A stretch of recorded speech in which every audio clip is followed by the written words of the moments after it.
We'll begin with the S&P downgrade of its outlook on India. It's unfortunate it has happened, but the fact is that they're citing two important reasons. The first is very slow policy making and then fiscal deficit. I'm going to speak to you about fiscal deficit in just a bit. But as far as policy making is concerned, one does reckon it is really the government's responsibility to expedite the whole process. But some part of the responsibility also lies on the opposition, and the S&P in its outlook has also said that the political environment is all set to worsen in India. In that sense, a part of the blame also lies on you, and stalling of the reforms or legislation is something that perhaps the opposition is being blamed off at this point in time. This is completely untrue.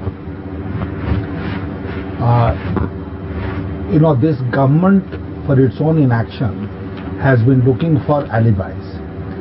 They have been blaming, let me tell you who they have been blaming. They have been blaming the opposition, and you have just repeated what they have said. They blame their coalition partners. They blame the state governments. They blame the international situation. They blame everyone except themselves. And the real culprit in this whole situation is the government of the day. You give me just one instance of where the opposition has held up the reform legislation of this government. One instance. Let me just talk about FDI and No, you just give me one instance. FDI in retail does not need parliamentary approval.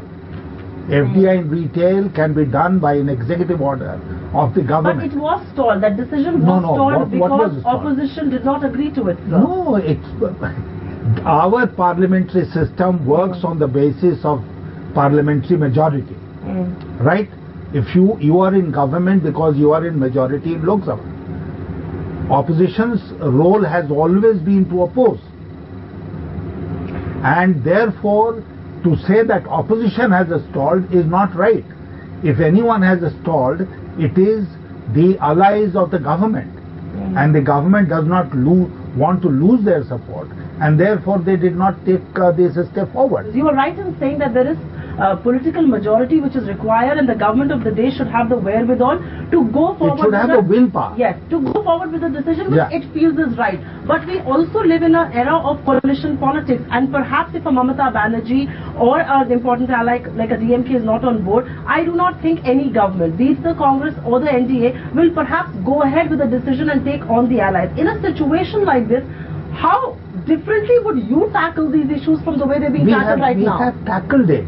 It's not a theoretical question for us. We were in government for 6 years. Ms. Mamata Banerjee's Trinamool Congress was an ally even when Mr. Vajpayee was the Prime Minister. Perhaps not such a tough ally like she is today. No. Toughness or softness depends on the personality of the Prime Minister. Mr. Vajpayee was able to manage 22 coalition partners so beautifully that it didn't appear as if it was a coalition government. We used to discuss things with our allies. We did not impose things on our allies. You need a certain skill to be able to run a coalition government. Unfortunately, the leadership of the Congress party today does not possess that skill. That is the whole problem.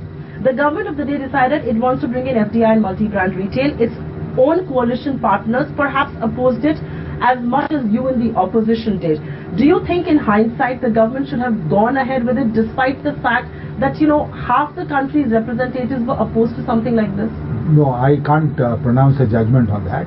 It is entirely up to the government to take some of the tough decisions which are called for. In a lot of ways, some of the economic reforms that the country still has to see, be it pension, be it banking, be it insurance, depends on the opposition. Are you here suggesting that as a responsible opposition on economic reforms, you will support the government when they do? There can't be a blanket statement of that kind from us. But, you said in the beginning that I head a standing committee on finance of Parliament. The three legislations that the finance minister has talked about, pension, insurance and banking. On all the three, the standing committee, which is an all-party committee, including a majority of UPA members, we have given our report. We have made some very wholesome suggestions with regard to all the three, legislations. The party, the BJP, may have some other views also. Right. And if the government gives us an opportunity to discuss the legislations with us, if they want our support, we'll tell them what exactly we want. Just as... Let's just tackle one issue at a time. Insurance. What is it that the BJP, what is it that the government will have to do to garner BJP's support on an issue like that? First thing they have to do is to say that they'll accept the important recommendations of the standing committee. That is the starting point. And then we'll discuss it within the party if and when the government decides to invite us, and tell the government, formulate our views, tell the government what else they have to do. But in spirit, you do agree that these reforms need to take off for the country to A, propel growth, B, woo the investors, because you are... No, I don't think these are the critical, fundamental issues of the economy today. You see, the pink papers will make much of it, but insurance, pension fund and banking, these are important pieces of reform, but they're not critical. The critical piece in today's India is inflation. That is the crucial issue. The Reserve Bank of India had raised interest rates 13 times. They have now reduced it by 100 basis points, which is neither here nor there, because in the general gloom and doom scenario, this is not a beacon of light. So what happens next? Would you expect the Reserve Bank of India to take more onus and perhaps loosen its monetary policy? I think... Or do you think the onus now lies on North Bloc? The onus is squarely on the North Bloc. It is squarely on the Finance Minister and the Prime Minister. If they don't take... They can't be running a huge fiscal deficit of over 5 lakh crore rupees and hope that it's only the RBI which will raise interest rate and control inflation. When you talk about inflation, sir, there's a pertinent question that follows from inflation and also the growth debate, which is fuel prices. They are the biggest laggards on the economy. The finance ministry has had to bear a huge burden of the subsidy, and it's in a catch-22 situation. Does it increase prices? It earns the ire of coalition and opposition perhaps, and also the common man, and if it doesn't, its own subsidy burden balloons. Will you support the government if it were to tinker with fuel prices? This catch-22 situation is what governance is all about. You are always in a catch-22 situation when you are in government, and you have to take the bull by the horns and move forward. Should the government increase fuel prices? I will not venture an opinion on that. I am being very frank with you. Did Manmohan Singh ever come out and say, when he was leader of opposition Rajya Sabha, that the NDA government should increase prices? And did Manmohan Singh, like the rest of his party, oppose whenever we raised prices of petroleum products? Did the Congress party go to town opposing us? Here is the situation. If the government increases fuel prices, it obviously earns the ire. Like then they go out of government. If they can't, they are not prepared to earn the ire of whoever. So then they have no business being in government. Absolutely, I agree. Government has to take tough decisions, and there is no perhaps looking away from that. And they can't look at us, and they can't look at others. So what you're saying is that there will be political opposition to moves like these. There has always been. But the sound economic decision needs to be taken. Absolutely. Absolutely. By the government of the day. If you were the finance minister today, would you recommend a fuel price hike? I will not answer that question for the simple reason that I am not the finance minister today. You may soon be, because if situation turns out to be the way it has been, then I will act like I acted before, and even at the risk of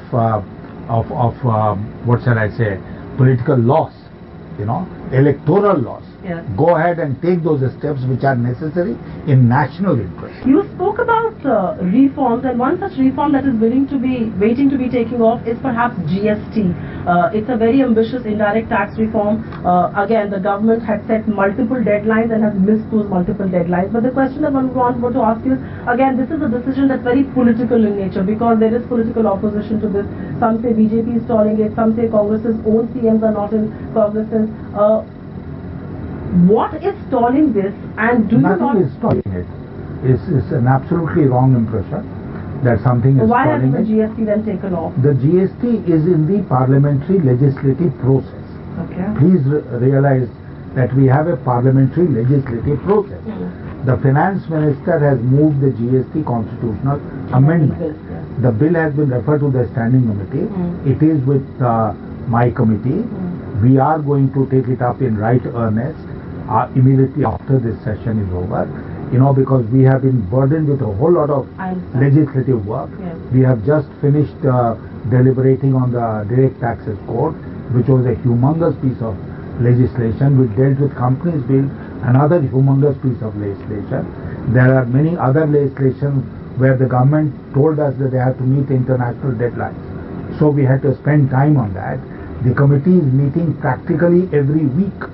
But the committee has to start work on the GST, and I can tell you that immediately after the session is over, I am going to take up the GST in the committee in a serial form.